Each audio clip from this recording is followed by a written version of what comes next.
Pabor ang audio battle sa'yo kasi hindi mo kayang magkabisa. Pabor na pabor, hindi kita environment kung saan ka nakatira, hoy pangit. Malabo mo kung mauga.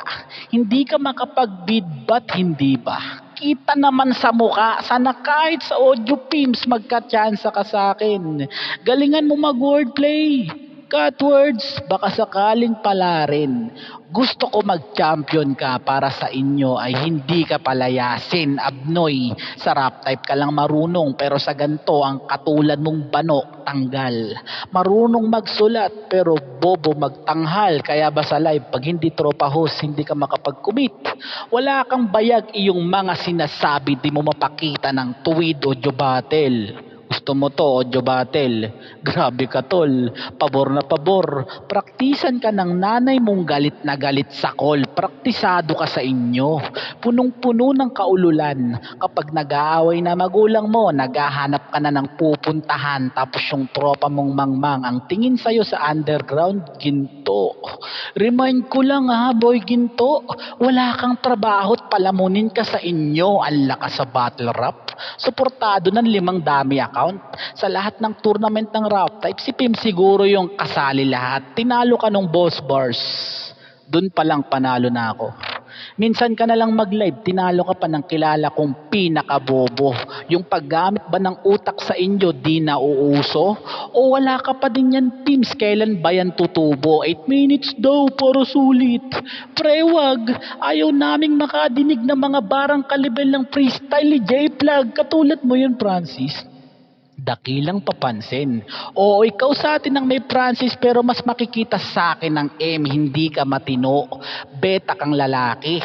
Nagawa mong ma-inlove kahit nakantot na ng marami. Kung hindi baboy, pok-pok, ba't ganyan ang pinipili mo palagi?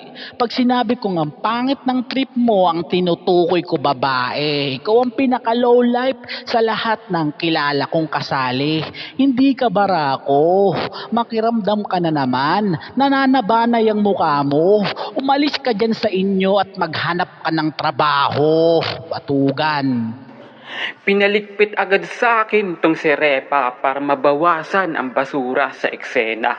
Kasi mahina daw lumetra, di makabuo ng maayos na linya kahit kanyang tactics ay manira ng pamilya. Oo, sa ganyang paraan niya nasanay. Kaya sa mahuhusay di yan maihanay. Kaya tong gago sa pamilya ng iba ay nagmumukhang anay kasi maaga siyang nawalan ng nanay at tatay.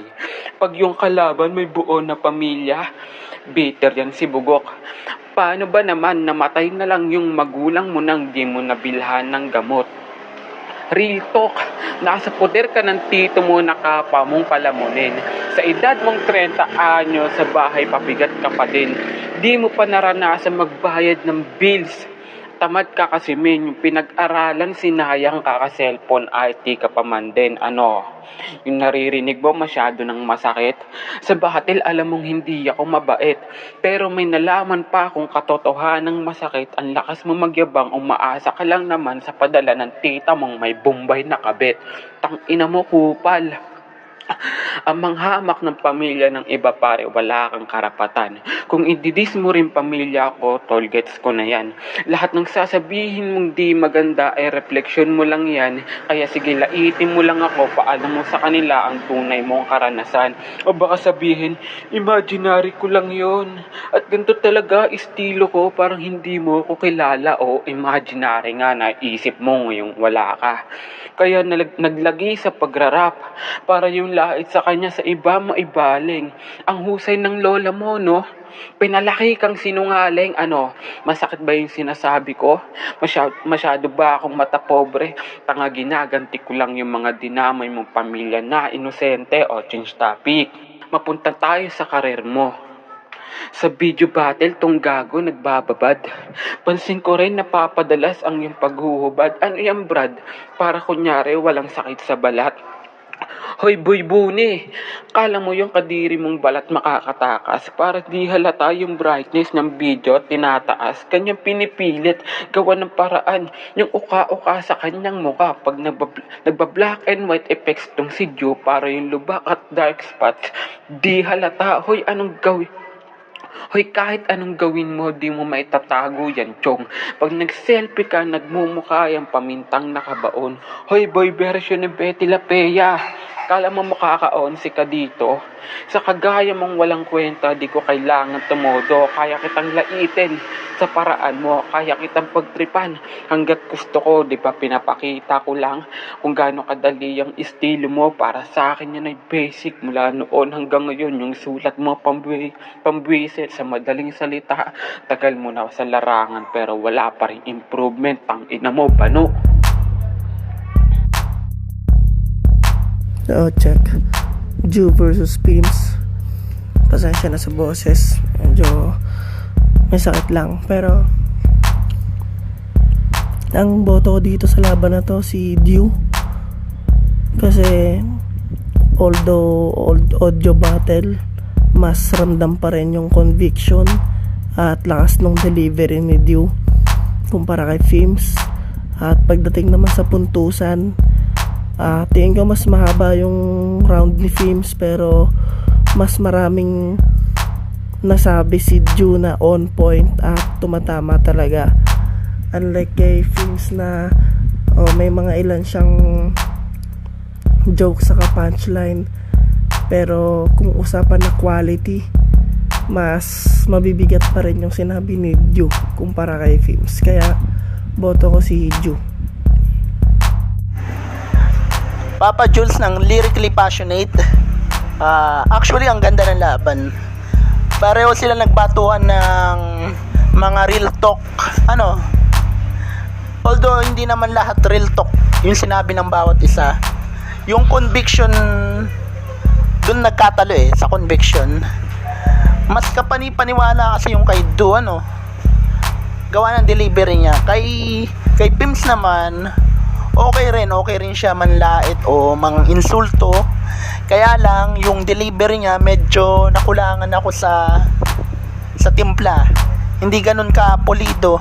Well, kay Ju, veterano na yan sa ganyan Alam niya na kung paano timplahin yung boses niya, kung paano mang insulto, mang durog gamit ang delivery. Kayang-kaya na yan ni Ju. Sa linya, halos pantay lang naman sila. Walang masyadong laro, puro pangi-insulto lang talaga sa kalagayan ng buhay, ganun lang. Pero since may lumamang sa isang aspeto, yun nga ang delivery, ang boto ko ibibigay ko kay Du. Props kay Pims, ang magaling ka ring sumulat, malinaw ang mga linya at tama talaga kay Du. Boto ko Du. Okay, dito tayo kay Du versus Pims. When it comes to delivery, about dun sa pag-spit, mas lamang dito, kitang-kita naman, mas lamang dito si Ju. Kasi kay Pims, nanginginig siya. Kada nanginginig na uutal. Di ko lang alam kung normal na voice niya lang yung parang nanginginig or kabado lang talaga siya dun sa record. And kay Ju naman, kahit hindi niya gaano kalakasin yung boses, kahit hindi gaano kagigil, mararamdaman mo pa din medyo maangas kung i-compare lang silang dalawa. Kung ikukumpara mo, mas lamang dun si Ju. And about sa content, pareho lang naman silang nagtitirhan ng family, personals. Tapos kay Pims, mayroon nung dagdag na about career. Maganda sana yun kung maganda yung pag-deliver, kung maganda yung paano sa audience, para kahit gaano pa karami yung laman na info mo, kung hindi naman maganda yung pag-deliver, wala din. So, itatay ko yung content dito, Du and Pims. Kay Du, medyo konti lang yung info, pero medyo okay yung delivery. And kay Pims naman, medyo marami-rami yung info, pero malamiya yung delivery. And sa rhyming tayo, mas trip ko yung rhyming doon ni Ju compare kay Ayan. Yung kay Ayan, medyo may multi din naman kahit ilan-ilan. Tapos meron din kay Ju. Pero kung papakinggan mo ng mabuti, mas ako kay Ju sa rhymings. Yun lang.